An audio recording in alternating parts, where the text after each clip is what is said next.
Welcome to Relationship Matters with your host, Melvin.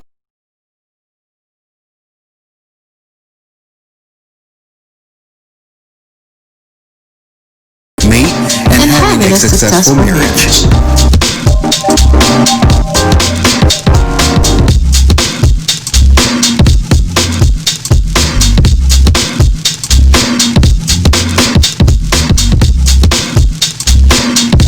Good evening. This is Melvin, and this is my lovely wife, Monica, here tonight Good evening. on Relationship Matters. We're glad to be with you again one more time. And tonight we just come to just try to dwell into different aspects of marriage and different things and different topics. And tonight we just want to dwell into what I call the Brady Bunch. And oftentimes in today's timeline, there's a lot of what we call blended families.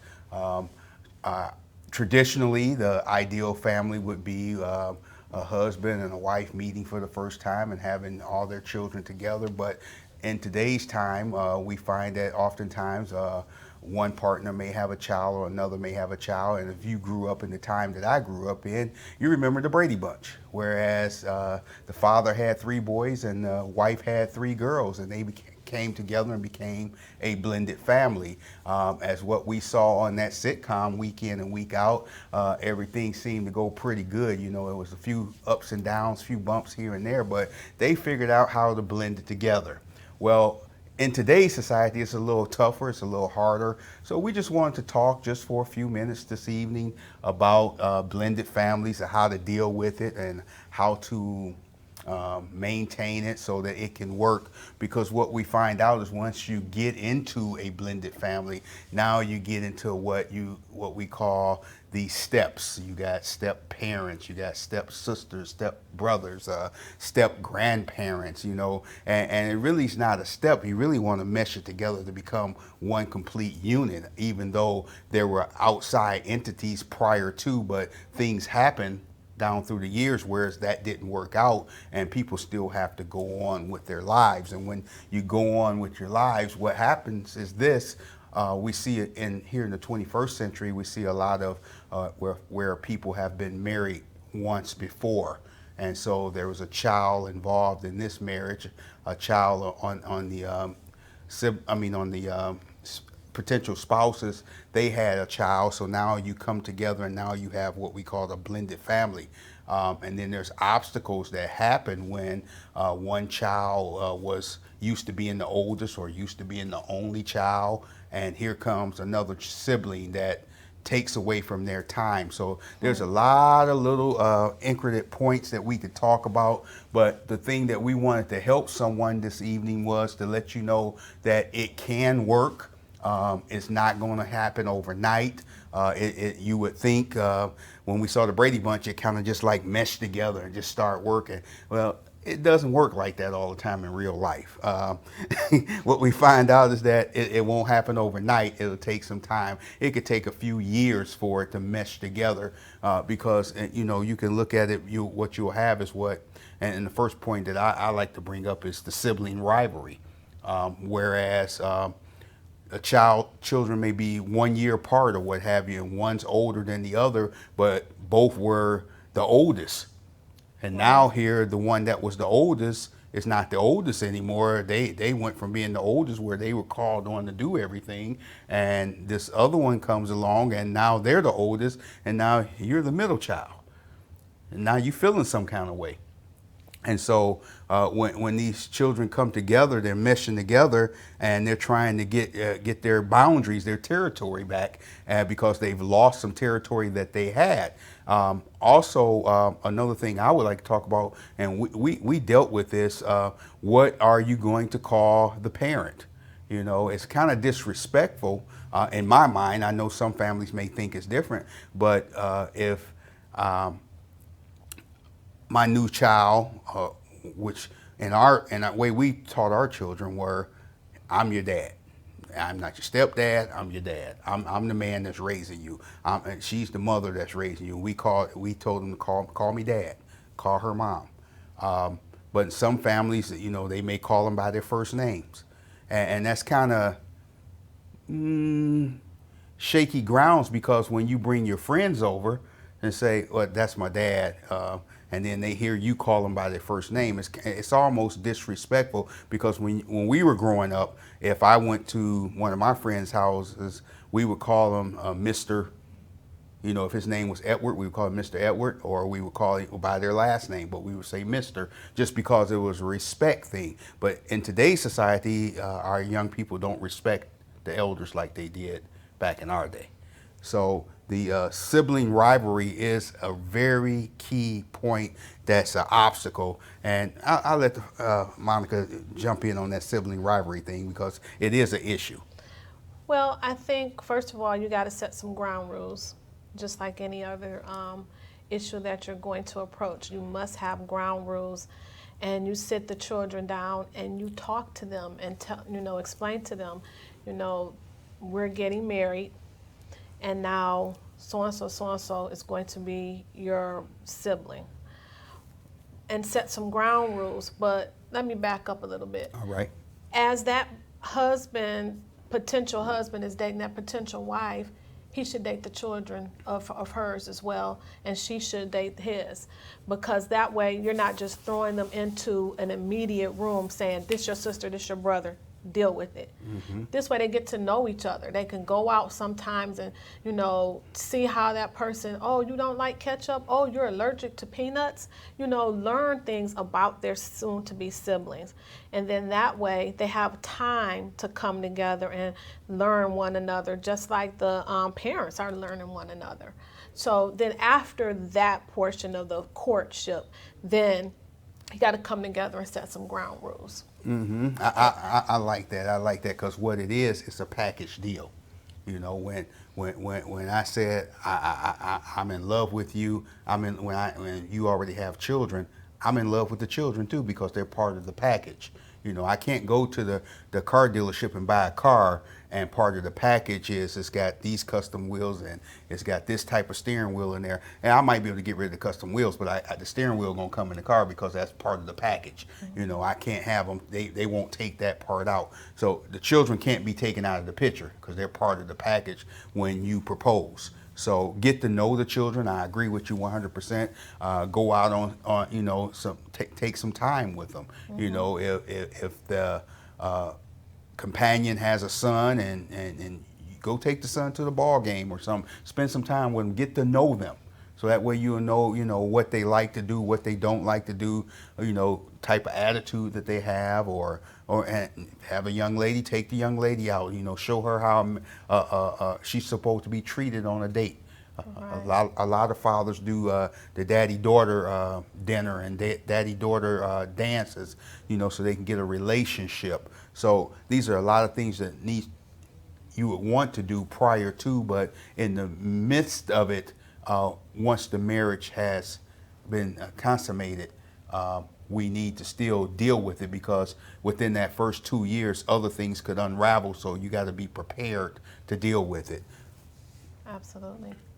And you want to have that conversation with your soon-to-be spouse. What are the ground rules that we're going to set? Mm-hmm. For us, we set ground rules. You say you want to call him dad? You say you want to call her mom? Don't ever let me hear out of your mouth, you are not my father or you are not my mother. That was one of the ground rules. This is what it is. And from this day forward, never want to hear that come out of your mouth. And for us, it worked beautifully. Amen. Amen. Now, one thing I want to help somebody with, and it can get touchy, but yet you have to draw the line in the sand. So the spouses, the mother and the father, need to sit down and discuss how they're going to discipline the children. Absolutely. Because if they don't discuss how the disciplinary action is going to take place, my child may feel like he's getting or she's getting disciplined more than her biological child, but even though we've become a blended family, now we're one, but she sees some type of favoritism. So we need to get those ground rules established, because if they're not established, you'll make a child feel isolated, that she don't love me or he don't love me because they discipline me this way and they discipline this one that way, and I feel like I'm being unfairly treated.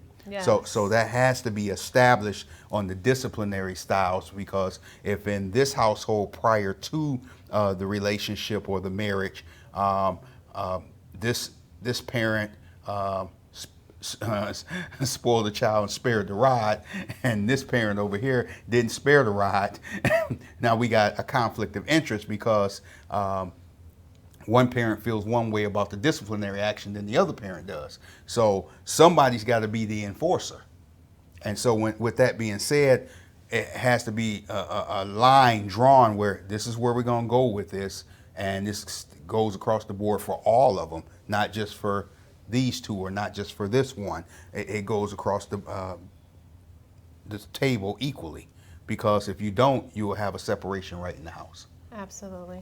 And then you have to also establish the mine, yours, and then there's some ours. Mm-hmm. So I have one, you have one, and then we have one together. Then you really have to watch that, because now it said, oh, you're doing more for that one because that's both of yours. Mm-hmm. So you have to be careful with that as well. But again, once the ground rules are set, you can move forward. True. And it's just like two children meeting on the playground and playing. You know, some attach to one another, some don't attach to one another. And what will happen is, if you don't bring them together and mesh them together to become the blended family, a child could feel like a stranger in their own home. And if they feel like a stranger, that means that they're disassociating themselves, that they don't want to be involved in family functions. They're always rebelling against the parents and against the siblings. There's always some kind of mess going on. So to mesh that right in the bud right then and there, if you establish these ground rules right from the beginning, it will help. Even though each individual child is different, but if you establish the ground rules, okay, not only are you going to call me dad when I ask you to do something, you're going to do it. You're not going, you know how these young folks are now, you know, they get a little, what's the word I'm looking for? Sass in their step, maybe, and then want to act like they grown, but they can't pay a bill. And like I said, talking about that change in the birth order, that messes up the child that was like, I'm the oldest, I'm the one who, if they got to leave, they're going to tell me to stay in charge. Now that person's not in charge anymore, so now they're feeling some kind of way. And so the attention that they were getting, they don't get anymore, or the responsibilities that they had before, they're not getting anymore. So now it's becoming drawing another wedge in the household. So to mesh all that together, we got to give them an understanding of their authorities, of what they can do and what they can't do. Yeah, and then it's a real easy fix for that too. Right. They can split the responsibility. Maybe the parents are going to be gone from 8 to 12, or let's just say 8 to 10. You take 8 to 9 and I'll take 9 to 10.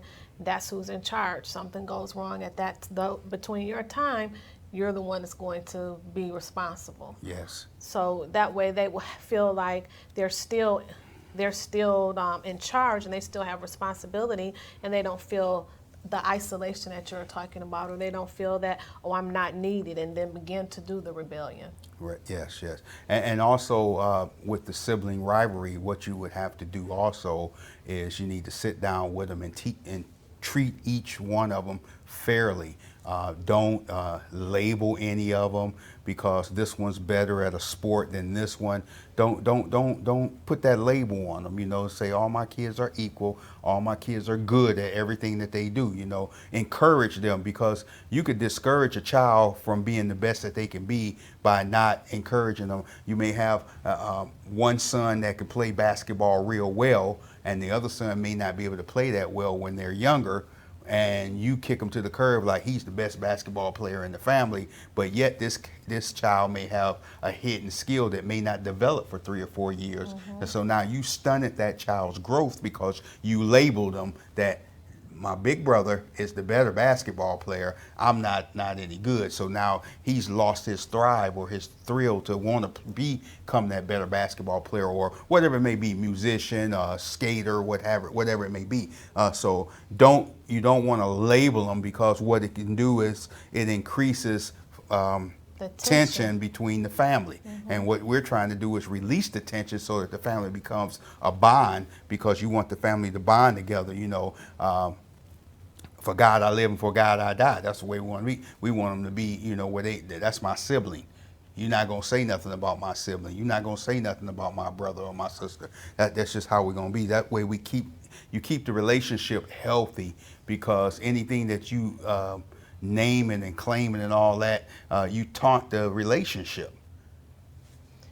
And sometimes you teach that child to be fearful of things when you label them. Yes. I know you're just like me as far as math. I understand, you begin to tell them things like that, and so now they're intimidated when it comes to certain math classes because you've instilled that in them. So you have to be careful what you say to them and how you convey it to them, because sometimes they would take that thing and they would run with it, and then not only will it begin to be an issue for them, but it can also go further than just rebelling. Then they might gravitate to something negative to do. Yes.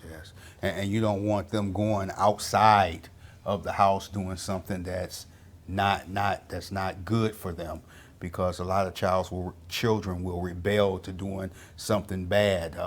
Oftentimes with families, because people don't, and that's why the gangs came along, because people didn't have families and they needed a family, and so they would go outside to the gangs to become part of a family, and then now they're into something that they can't get out of, because they made a pledge that I'm gonna be in this family, and yet the family that's at home kind of like negated them and let them go out there in the streets or what have you. So with that being said, point number 2 that I want to talk about is that everybody needs to have attention.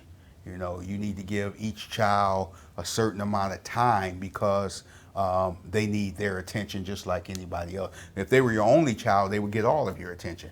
But when you have multiple children, each one deserves part of your time. It's just not dinner time.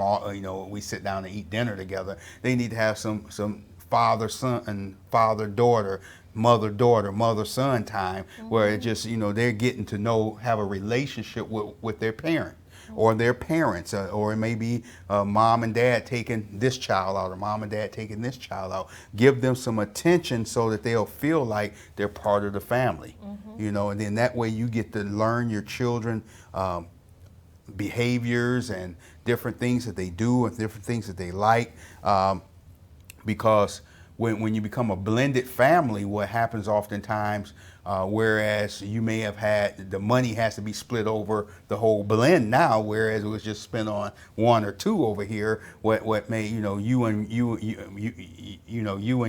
your daughter, you and your son, but now I got 2 sons, or now I got 2 daughters, and I have a wife, and so now that money's got to be spread over all of them. So now when you do that, this blend comes together. So now you got to proportionately spend wisely. Am I right? Yeah, and then you can come up with different things. You can be really creative with the outings that you do and how you the entertainment. Now you can do, there's all kinds of things. There's games that you can play from your iPad together. That isn't going to cost you anything. You can have a picnic in your backyard. You're going to eat anyway. There are a lot of different things you can do that's economical and will not make you break the bank.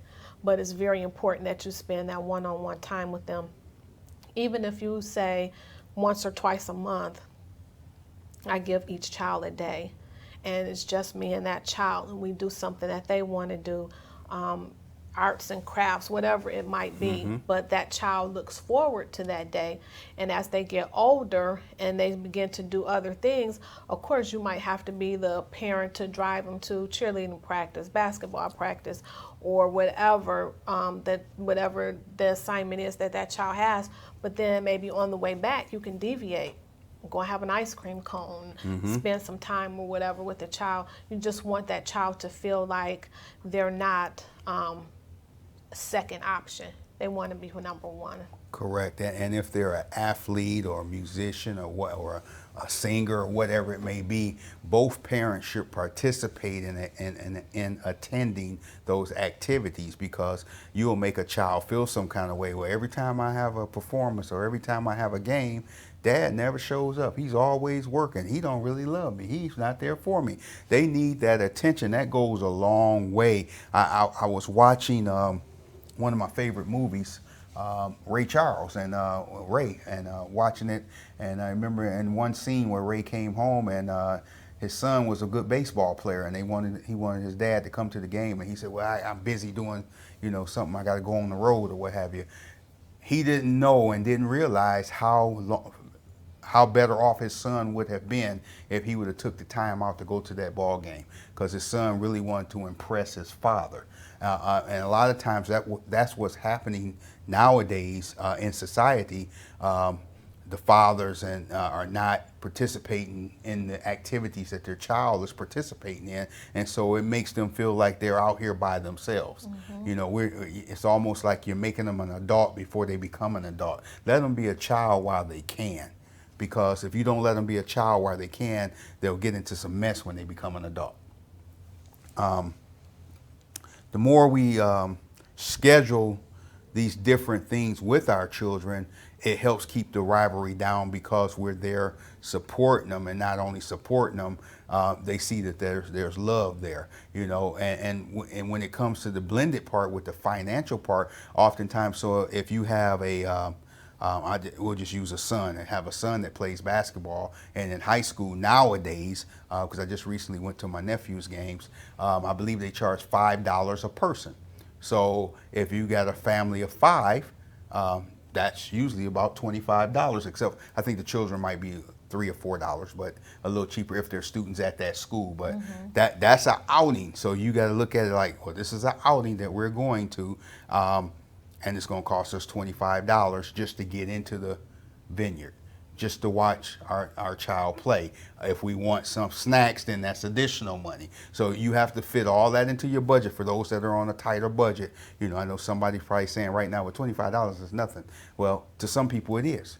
So you have to budget well so that you can attend these functions, so that you can be supportive. A lot of times now with high school athletes, I know that they have what they call a fee, just to play. Pay to play. Pay to play, just to play, or to play any sport for that school year. I think it's $200 or something like that nowadays. Plus you have to buy certain equipment. One of my daughters was cheerleading, competitive cheer. That thing cost me an arm and a leg for her to participate in this, but we wanted to support her. We wanted her to be a child, and that's what she wanted to do, was be competitive cheerleading. So we did what we had to do to keep, to give her attention. Everybody needs some attention.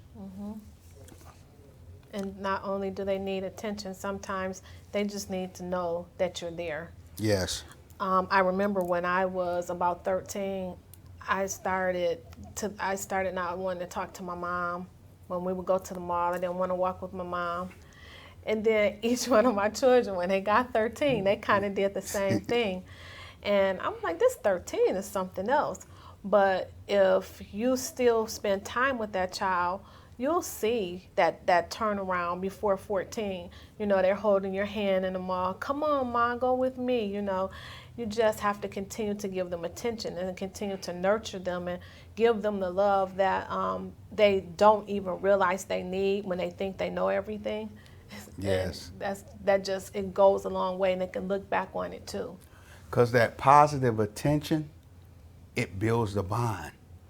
So the more attention I give them, the more they'll rely on me, the more they'll confide in you, because they'll tell you things, or how they're feeling about things, or how they reacted to this, that, and the other, because of this attention that you've been giving them. Now they feel that they can trust you and give you secrets of theirs, things that they want to confide in somebody. Because oftentimes children don't want to confide in their parents. They always want to confide in maybe an older sibling, or a auntie, or a cousin, or somebody they usually don't want. But when you have that real bond, they'll confide in their parent.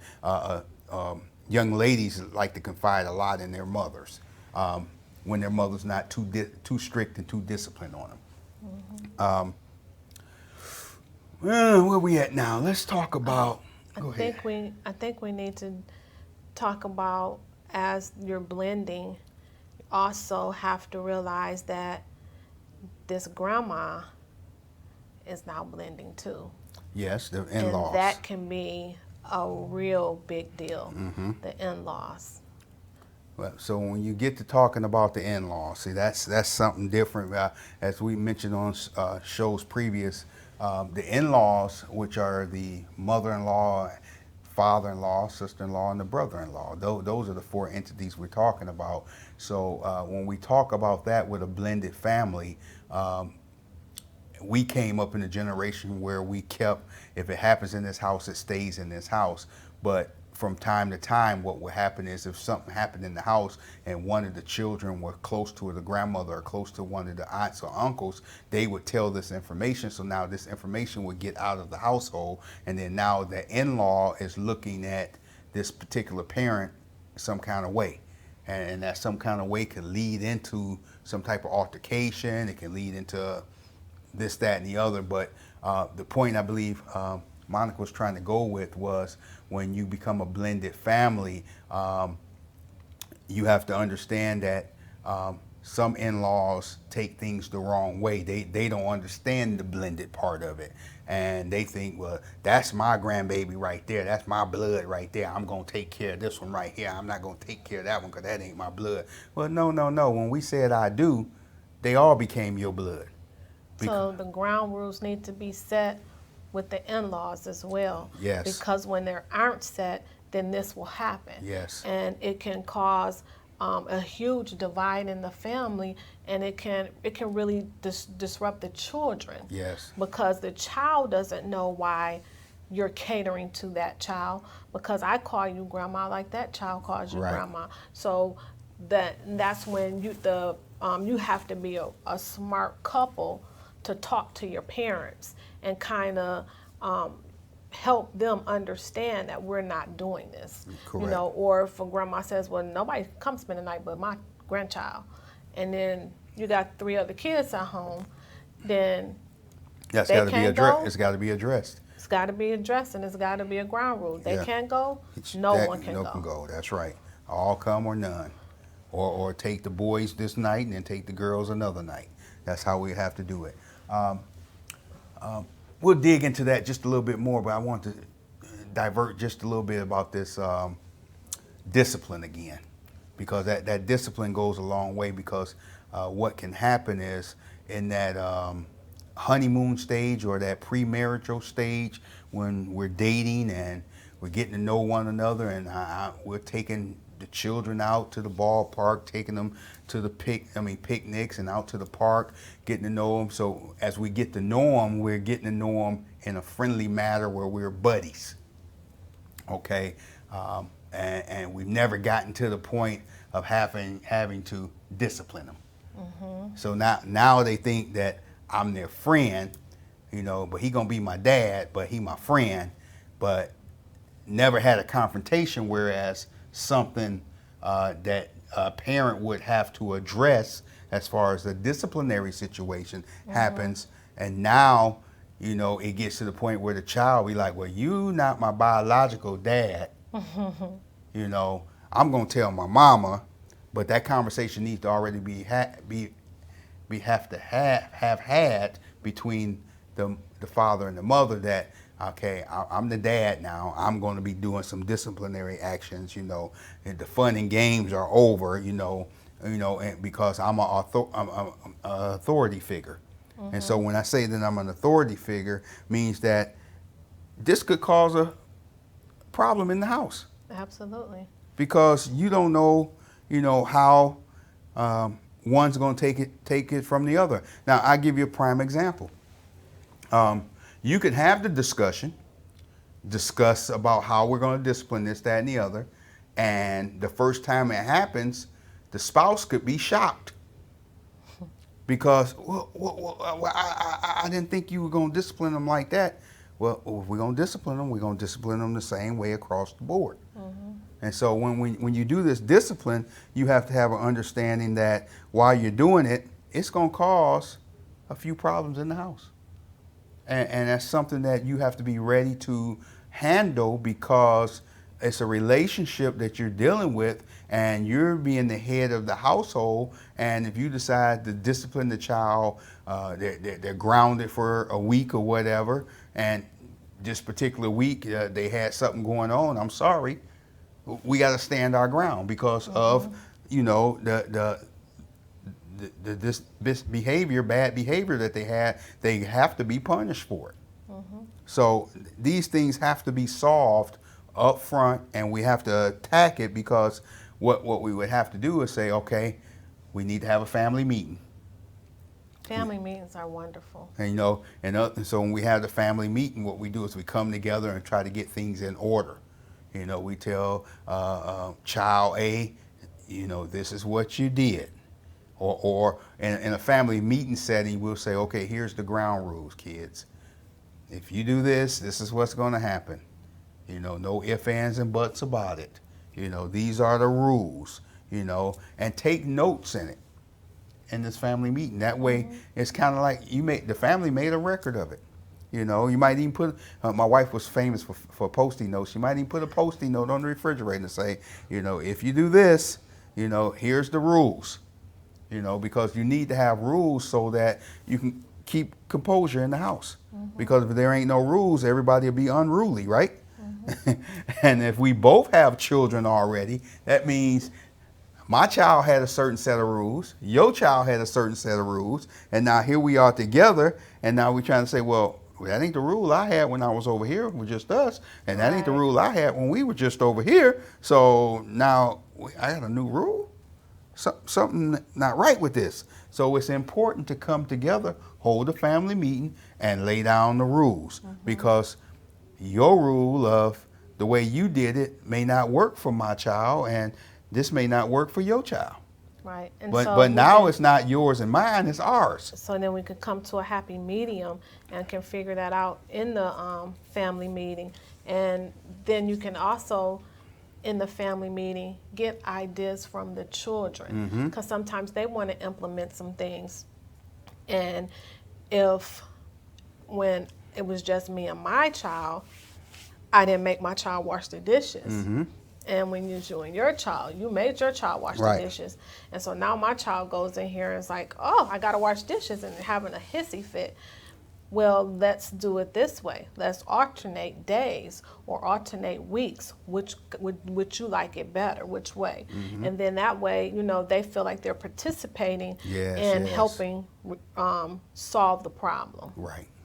So once you get it notated in this way, you get a way of doing it. Because see, what happens in some families, they never have the meeting, and I'm not picking on women, but a woman might say, well, he just got, I just married him, so I'm going to let him be the disciplinary and let him lay down the law. Maybe that'll get them in line. Well, that's not going to work, because now it looks like you laid down on the tracks and you let this man come in the house and start telling everybody what they going to do. You know, the children are not going to respect you as their mother like they used to. You're still going to be mom, but they's like, I done lost respect for mom, because mom ain't, you know, this is how she was doing it for us before, and now she all of a sudden, the rules didn't change, and it's only his rules, it's none of her rules. And so that causes a rough in the house right there. And because then now what happens is the kids start seeing through it, and then they know how to play you. Oh, yes. And so what they'll do is they'll come together and they'll say, well, we know if we go to mama, she gonna tell us go ahead, and when daddy find out, he gonna shut it down, or vice versa. Okay, and so then now what they're doing is they're getting us friction against the parents, friction against each other, and then now what they're doing is they're manipulating you. Well, dad said I could do that. Did he? Well, go ahead and do it. Then come to find out, dad ain't said you can do nothing. So what they do is they try to use one against the other. So having the family meeting, what it does, it resolves that issue. It puts that to bed. You know, it tells you straightforward, this is how the household's gonna run. We're gonna do it this way and this way only. And then once you call a meeting and you have the meeting and everybody's at the table and you get all of this down and you jot all the notes down and you make a copy of it and give it to everybody. That way, can't nobody say, I didn't know. I didn't know. Because you know folks will say that all the time. And do them like they do you at work. Let me, you sign that you received this. Right. Come on now. See, because if you write it down, they can see it. You know, if I can visually see the words written down, I know that's what was said. Because I can't misinterpret it because, well, I thought that's what she said. You know, I can't remember. Right, I can't remember. So both adults need to enforce the rules. You know, whatever the consequence is, they need to enforce it the same way every time because you are the authority figures. You know, because a child, if you ain't got but one, they will try to manipulate you. It's just nature of the beast. It's human nature. They will try to say, you know, manipulate it so it works to their benefit. So. And sometimes the kids are so smart with their manipulation, they'll secretly work together too, and start saying, you know, well, I'm going to say this and you say this, and then they'll go like this, and you know, they start working with each other to try to trick the parents. You know, we had a real good example of that. I remember when the two oldest first went to high school. And they told us they didn't get a report card because one did bad on the report card. So they came together and said, "Oh yeah, we didn't get a report card." So then by the time they got the second round of grades, I didn't pay any attention. My husband paid attention and was like, "Well, why you get this? Well, wait a minute, how did this equal this if you only had one grade?" And come to find out that they had hooked up together to try to manipulate, try to trick us. So to help somebody today, I want to say this: what you need to do is to build the relationship with your child, because if you got a healthy relationship, it's easier to discipline them. But if you don't have a healthy relationship, disciplinary actions don't work.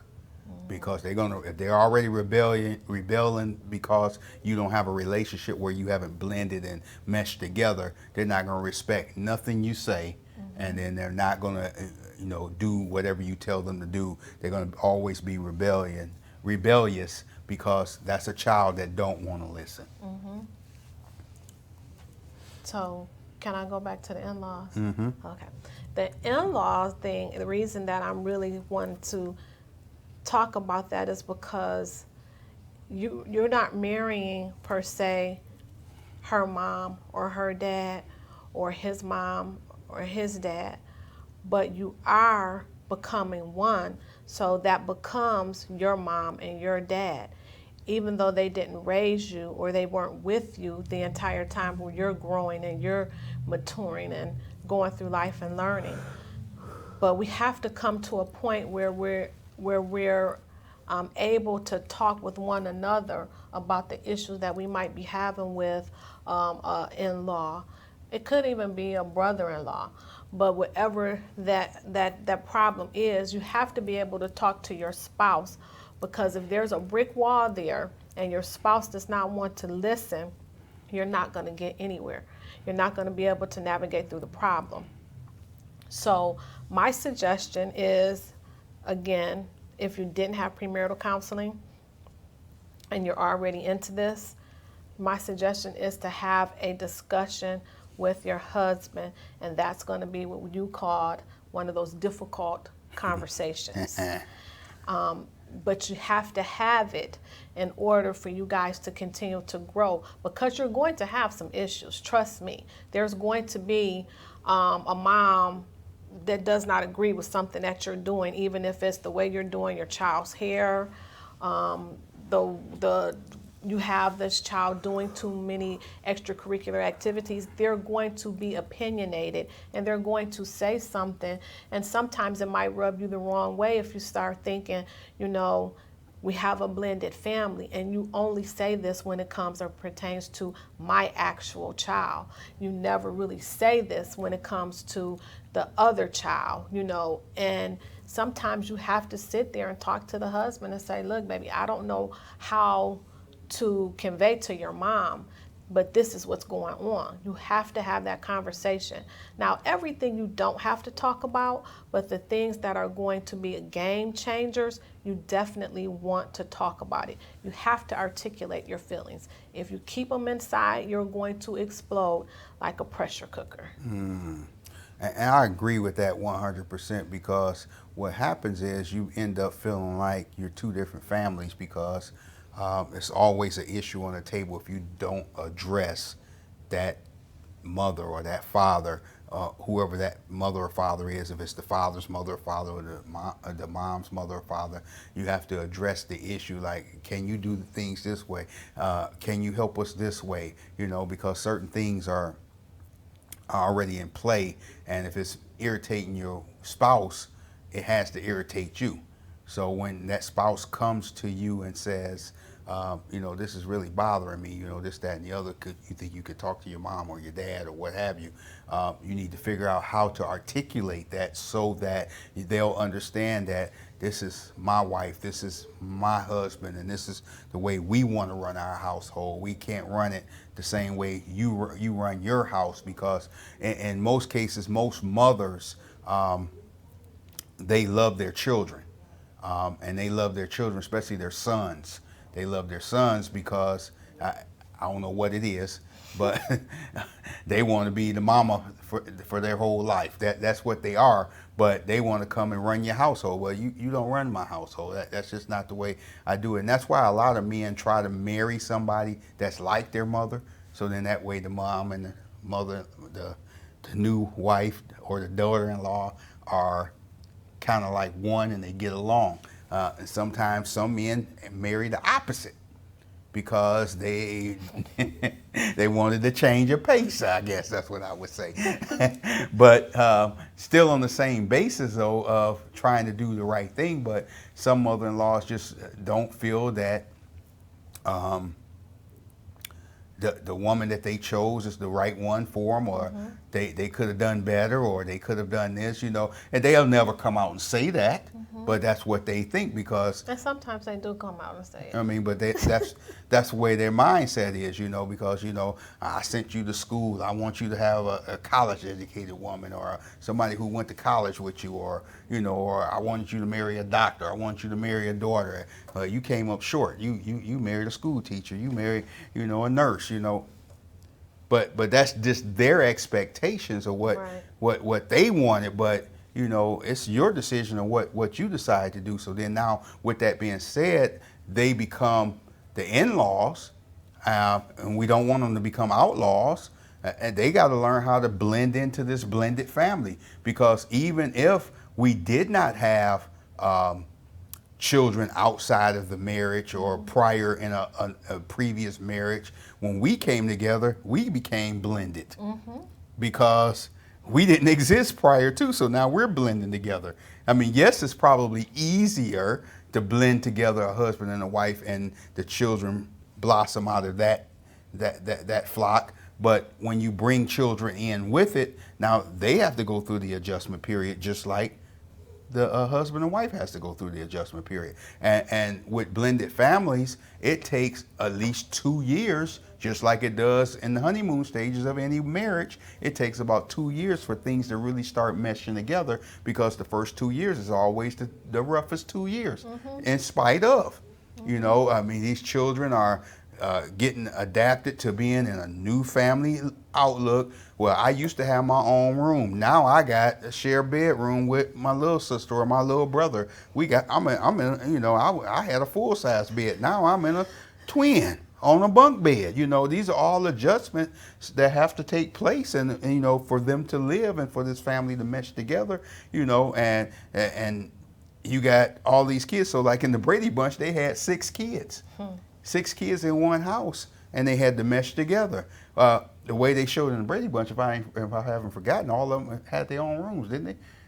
No, I think they shared. Okay, the two oldest I had think their the two own room. oldest had their own, Right. and So then and that was a blessing, but it was still a blended family, and they had to mesh things together. But what you saw in the Brady Bunch was they meshed together and they start looking out for one another. You know, whereas we get blended together and we want to fight each other. You know, sibling rivalries are going to happen. Don't get me wrong, but we need to mesh it together and have a bond, because the bond is something that we need for long term. It's not going to happen overnight, but we do need that bond to make things come to fruition. and a lot of times the children aren't the problem. Correct. It's what the adults are saying to the children that can create havoc. So you have to somewhat have that same conversation with your mom and dad, and well, I just don't like that kid. That kid does this and that. Ma, you can't think this way. This is now my child. If you have a mother that's really, my mom, let me put it in this case, my mom was the person that told me, you can't give up on that child. When I started getting frustrated, like, I don't know how this is gonna work, my mom told me, you can't give up on that child. All that child needs is for you to love that child. And it gave me hope. And I pray that if your parent kind of pushes back, I pray that this part of this testimony, you'll remember that even if you don't have it, it can be had and it can be done. So know that it worked in our case tremendously, because that's one thing I can say. My mom was that mother that she didn't care if I was right or wrong. She's going to tell me, you're wrong. And so I tried to be that same mom to my son-in-laws. I try to do the same identical thing. So when something is said, well, no, that shouldn't have been said. I try to address it not from, I carried this child. No, I address it from right or wrong. And if we had more people that were in-laws that felt that way, they would not have to maybe have such a struggle with the blended family. Yes. And then another thing I think that would help blended families as far as with the in-laws is having family dinners on Sunday and invite them over. That way they get to have a relationship with all of the grandkids, at a dinner table type setting where we sit and we can talk and just, have this general conversation and eat dinner together. It goes a long way, because that's like changing the environment. It's changing, the way they think. Like, okay, we come together on Sundays and we all sit down and we eat, or Big Mama brings this over and this, that, and the other, and we have a big family dinner. We've gotten away from that here in the 21st century, and we need to go back to that, because that helps blend the family. Because even if you ever notice, a lot of the older days, even when people came and blended together, even if they didn't like each other, they loved each other.